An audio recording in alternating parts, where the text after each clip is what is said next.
Capítulo 4. O Quintal dos Mortos. O quintal estendia-se em uma combinação de descuido e abandono, com cordas de varal penduradas por todos os lados como laços desfeitos, repletas de prendedores de roupas azul turquesa que balançavam ao sabor do vento úmido. Roupas secavam lentamente, mas pareciam esquecidas ao relento, como se nem o tempo nem o sol mais se importassem com o que acontecia naquele pedaço isolado do terreno. Perto da garagem, onde motos e uma bicicleta enferrujada repousavam sob uma lona rasgada, havia também um velho carrinho de mão amassado, abandonado ali por um pedreiro que desaparecera subitamente. Assim diziam os vizinhos, que cochichavam histórias inquietantes sobre o que ocorria naquela casa. Ao lado, o pequeno depósito de alvenaria continha um misto de materiais deixados para trás, como se o lugar em si fosse um cemitério de objetos esquecidos. Dentro dele, formas de fibra de vidro usadas em esculturas repousavam cobertas de poeira, ecoando figuras deformadas e retorcidas. Ali, o artista da casa guardava as ferramentas do ofício, que lhe serviam tanto para trabalhos como para criações mais macabras. Pedaços de esculturas quebradas jaziam num canto, como corpos mutilados, resquícios de antigas encomendas para o festival folclórico da cidade.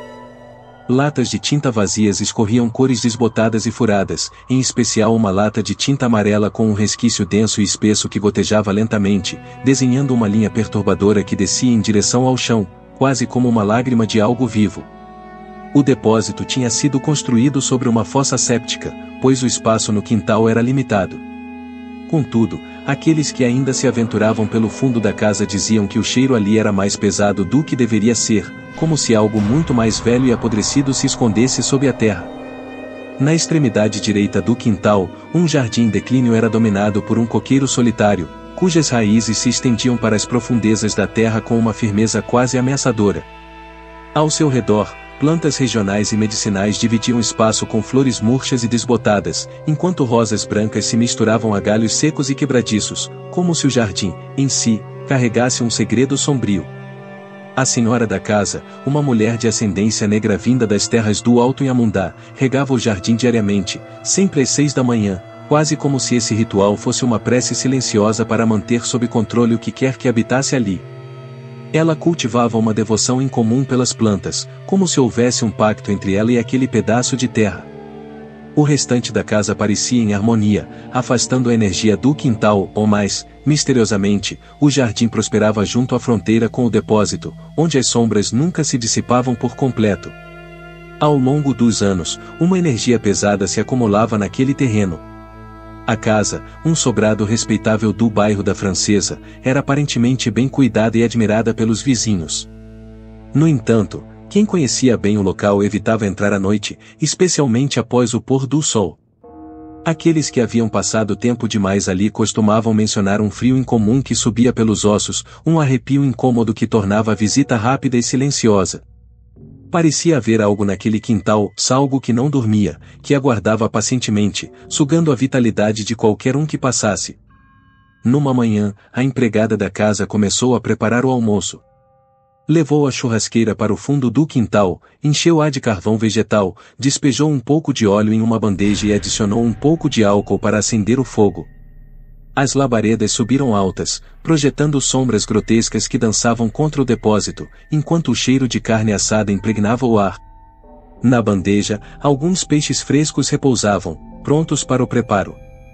Os membros da família ansiavam pela refeição, mas a empregada notou algo incomum ao observar o quintal em busca de intrusos. Foi então que avistou um gato coberto de cortes, com marcas de feridas espalhadas pelo corpo, atravessando o quintal com uma agilidade silenciosa, espreitando próximo ao depósito. Gatos costumavam aparecer por ali, mas este tinha um olhar perturbador, quase demoníaco, como se enxergasse algo invisível aos olhos humanos. Ela acompanhou o movimento do felino até ele desaparecer por um pequeno vão na base do depósito. Intrigada, se talvez movida pela curiosidade ou pelo impulso de proteger os peixes do ladrão, decidiu investigar o que poderia estar escondido naquele espaço sombrio. Ao se aproximar, o ar ficou espesso, pesado como se algo invisível tivesse preenchido o ambiente. Sentiu um frio inesperado em sua espinha, que fez seus braços se arrepiarem e seu coração pulsar mais forte. Ela se abaixou, forçando a cabeça para perto do vão na parede, tentando entender onde o gato poderia ter ido. Porém, algo nela hesitou.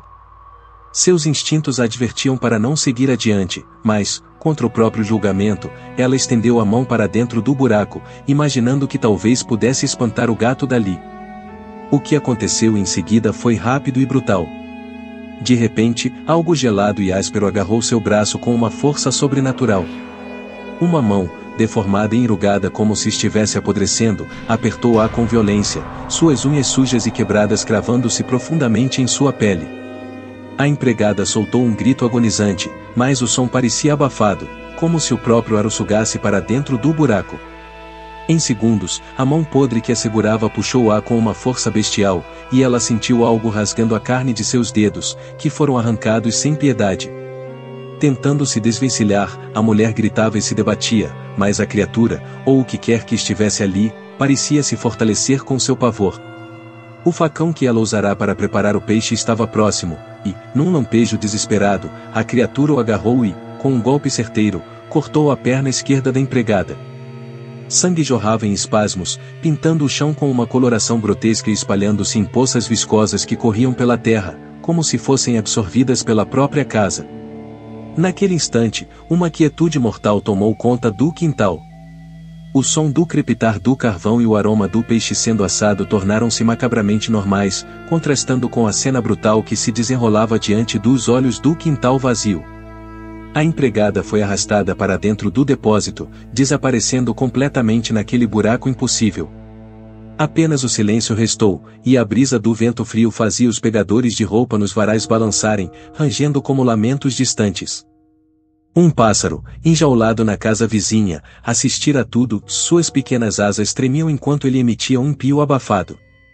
O olhar do animal estava vidrado no buraco, onde o sangue escorria em filetes pelos cantos das pedras da parede.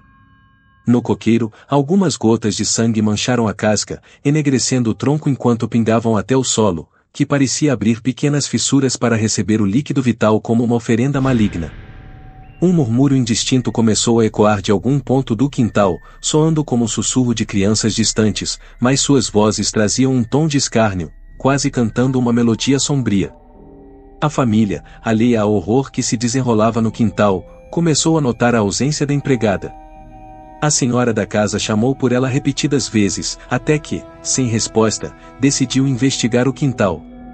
Assim que se aproximou, um calafrio percorreu seu corpo ao ver, no chão, pegadas de sangue que a conduziam a uma visão horrenda. Suas pernas fraquejaram e o rosto empalideceu ao deparar-se com um facão manchado de sangue, ao lado de uma poça escura e densa de sangue seco misturado ao pó do terreno. Ela recuou lentamente, incapaz de desviar o olhar da cena macabra à sua frente. A poça de sangue parecia ter se fundido ao solo, como se aquele terror fosse parte essencial do terreno amaldiçoado.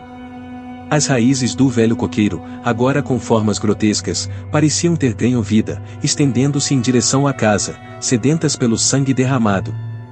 O ar estava pesado e um cheiro nauseante de podridão começou a invadir o ambiente, como se o próprio solo tivesse despertado para exalar a morte.